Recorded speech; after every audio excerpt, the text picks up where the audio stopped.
Hey, Mud Squad, welcome back to another topic video. Today's topic, 10 ways to reset your mind.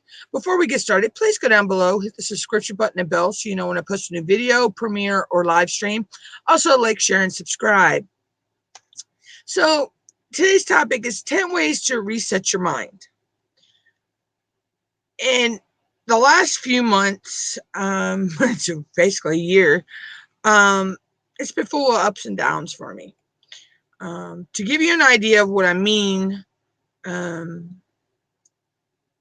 it's just been, like 1 minute I'm all eager to, film, research, all that. And then there's other times where I'm just like, I really don't even feel like sitting down in front of the computer.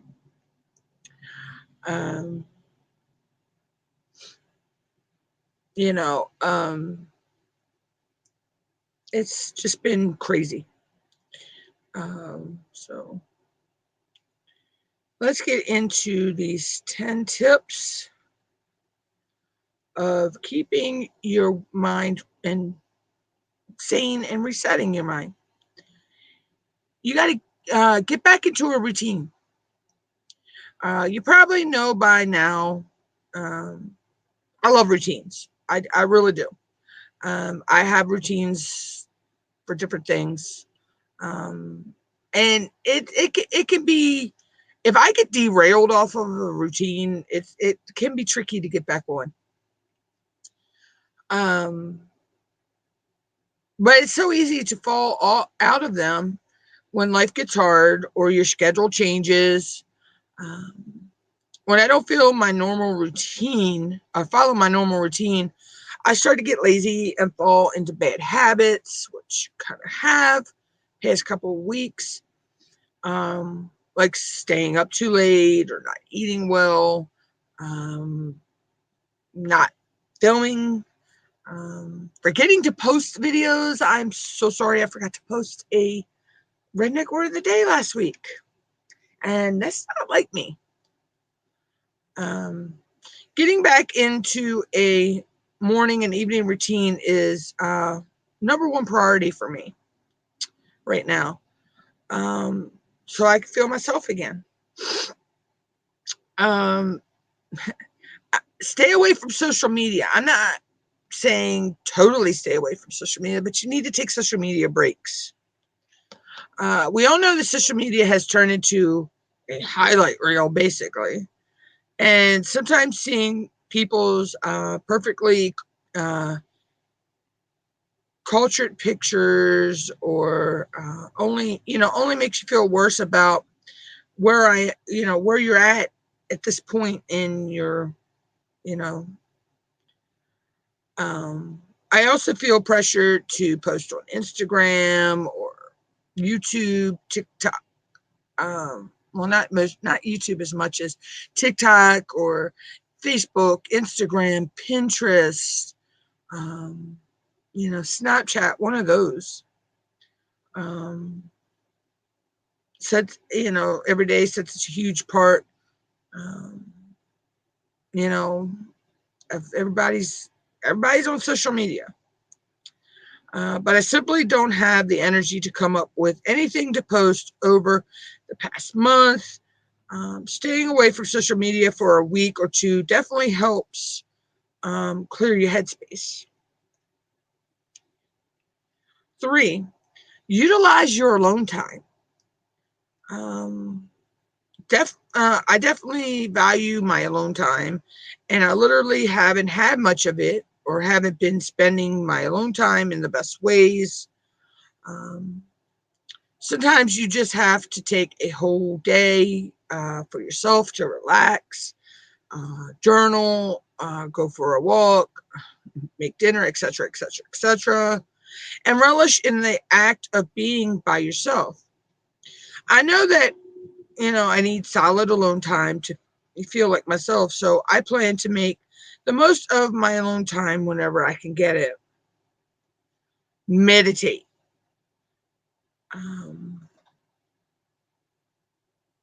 Since my morning routine has been non-existent, which I really never have had a really set morning routine, I've fallen out of the habit of meditating when I first wake up. And meditating doesn't actually mean you sit there chanting or whatever. It's just you sit there and just take in the day, you know, clear your mind. We all know that meditation can have a huge effect on our mental space. And I know getting back into a regular meditation practice, it'll help you feel less overwhelmed. Exercise more. And I'm guilty of this one. Elle Woods taught us that exercise gives us endorphins. And I definitely feel like a better version of myself when I actually work out or, whether it's Pilates, yoga, um, running, walking, or I need to get back into doing stuff on my Wii Fit.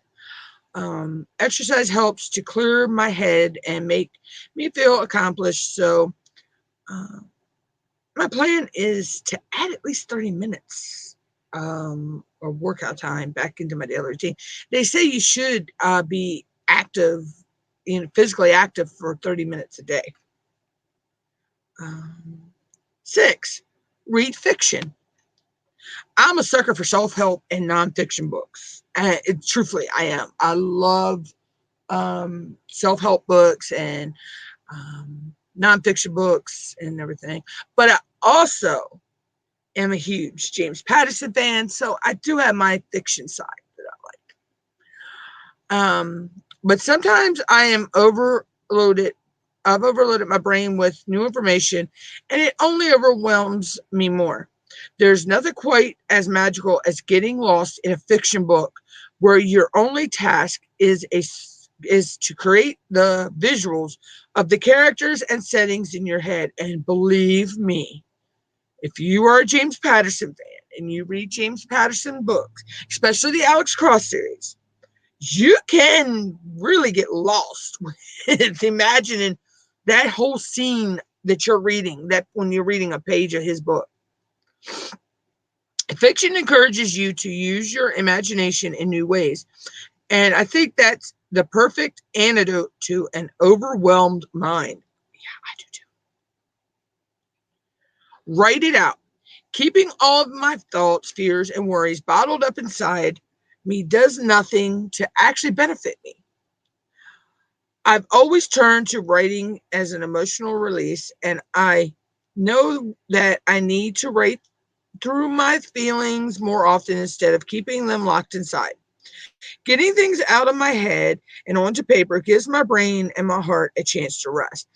I am forever writing ideas down because they just jumble up here.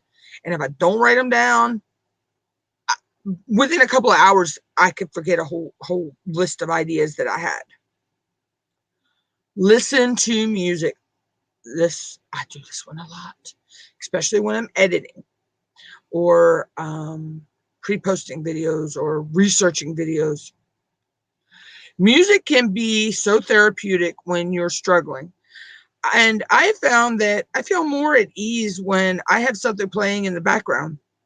And most of the time, I love country music. So I'm usually playing I have the Echo Dot, so I just get her to play the local country radio station here that I love. Music can make you feel understood, creative, inspired, less alone, energetic, and you know, all of these are all of them at the same time. Never underestimate the power of music can have on your headspace because it truly can get you through the toughest times. I am so guilty of this one. Get more sleep. I am a night owl, so I'm guilty of this one. I'll be up to 2, 3, 4, 5, 6 o'clock in the morning sometimes. When I stay up late doing nothing particularly productive, I either wake up exhausted or wake up late. I mostly wake up exhausted. I'm the type that if I know I need to wake up at a certain time, I can go to bed late and wake up at that time. Getting up late makes me feel overwhelmed. pretty much try not to, and I beat myself up for not going to bed earlier. When I wake up exhausted, my entire day feels like a struggle. The simple solution to this would be to get more sleep, right? If I start going to bed at a reasonable time, I can reduce unnecessary exhaustion and negative thinking. The last one, 10, ask for help. I'm the queen of never asking for help and trying to do everything myself. Sometimes I don't trust that other people will do a good job. And that's how I am. People have said I should get someone to edit my videos for me so they're more professional. I don't trust nobody else to edit my videos. I don't trust nobody else to make my thumbnails or channel art. It's just me. I don't trust other people, they'll do a good job, but mostly I just don't want to inconvenience anyone with my requests. But there are times where I have asked people for help, and more or less it's just asking, does this look good, or should I do it this way? Should I do it that way? It's not really asking them to do it for me. It's just asking for suggestions of how I should go about doing it. How do you rest your mind? Leave me some of that, some answers in the comments. How do you rest your mind? I'd love to know how you get back, yourself back into a good space when you're in a funk. Leave the comments below or with any tips you have. If you like this video, please go down below, hit the subscription button and bell so you know when I post a new video. Also, like, share, subscribe. That way you know when I go live, post a premiere, or a video. I'll catch you in the next one.